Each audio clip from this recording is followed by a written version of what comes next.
Okay, acknowledgements. Acknowledgements. Acknowledgements. To begin, many thanks to Madeline Morrill, a true goddess among agents, and also to John Resounds, a prince among editors, who thought my idea had merit. Writing this book would have been infinitely harder without the help and signposts of the following articles. Peaking in the Valley by Lynn Snowden in Rolling Stone, March 9th, 1989. The Keanu Reeves interview in Us from March 1995. Lyle Slack's profile, Kian's excellent adventure in McLean's, January 23rd, 1995. Goodbye Airhead by David Anson in Newsweek, June 13, 1994. Vanity Fair's cover story, The Wild One by Michael Schneerson in August 1995. And the features in People, If you knew Kian, You'd Be Rare, July 11th, 1994. Fresh Prince, February 6, 1995, and Much Ado About Kian, June 5th, 1995. And of course, it's impossible to forget Ray and Betty Nixon, Bob and Florence Hornberg, the Nagels, now a happily threesome, and Watkins, who continually offer encouragement, as do a wide range of friends. Dave, Dennis, Mike, Danny, and Kevin. You know who you are. I'm grateful to you all.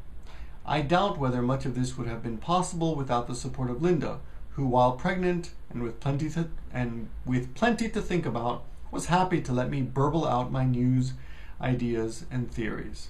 I love you very, very much. Introduction. To call Keanu Reeves one of today's hottest tickets might be something of an understatement. Along with Tom Cruise and Brad Pitt, he's one of Hollywood's three biggest leading men. A real superstar. Bill and Ted's Excellent Adventure established him. Point Break cemented his status, and 3 years later, Speed sent him into the stratosphere. He's gone from airhead to hustler to action hero to cyberpunk and romantic dreamer, finding time along the way to squeeze in the Buddha and vampire killer. As film careers go, his has been remarkably varied. And as the journey progressed, he managed to become a real movie star, a pin-up and sex symbol to people around the globe. Teen magazines call him one of the hot babes, along with faces like Brad Pitt. It's not a situation he would have ever foretold, and not one he ever went searching for, or even really wanted. But whether he's the goof of Bill and Ted's Excellent Adventure or the buff hero of Speed, he's managed to strike a very resonant chord in hearts and minds all over the world. If any one male film star sums up his generation, it's Keanu. He's a chameleon, literally changing physically with each role. In Little Buddha, his frame was emaciated, making him the perfect ascetic philosopher. When he arrived on the set of Speed, a few weeks later, his hair was cut in a very businesslike crop, and his muscles bulged as if he'd been working out for years. He was, in mind and body, already Jack Traven. As an actor, he's managed to be taken very seriously to the point where he's been offered $10 million to film a sequel to Speed, which was a box office smash and one of the top grossing films of 1994. At the Art Center College of Design in Pasadena, California, they even teach a course about his work, and it's definitely not an easy grade. But what about the man himself? He keeps incredibly busy and is always in demand, virtually moving from film to film without pause. It's as if he has no real life beyond acting. In some ways, that's true.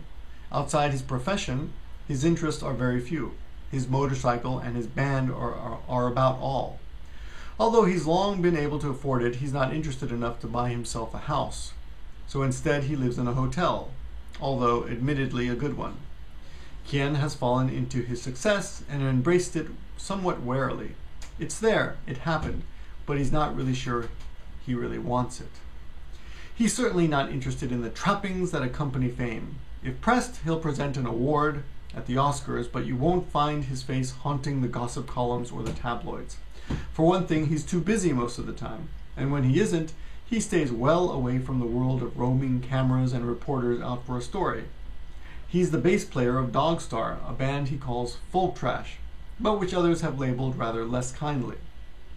Folk thrash, but which others have labeled rather less kindly. When they perform, though, it's a certainty the venue will be sold out. Mostly that's people coming to see Keanu, but at least some of them will really listen. It's his chance to wind down, to escape the pressures of movie making. He grew up with music like the rest of his generation. It's one of the ways he can define who he is. So like many of his contemporaries, he learned to play an instrument and join a band. And when he really wants to get away, he climbs on his only treasured possession, an old 1972 Norton Commando 850 motorcycle, and takes off. Sometimes he does it late at night with the headlights off.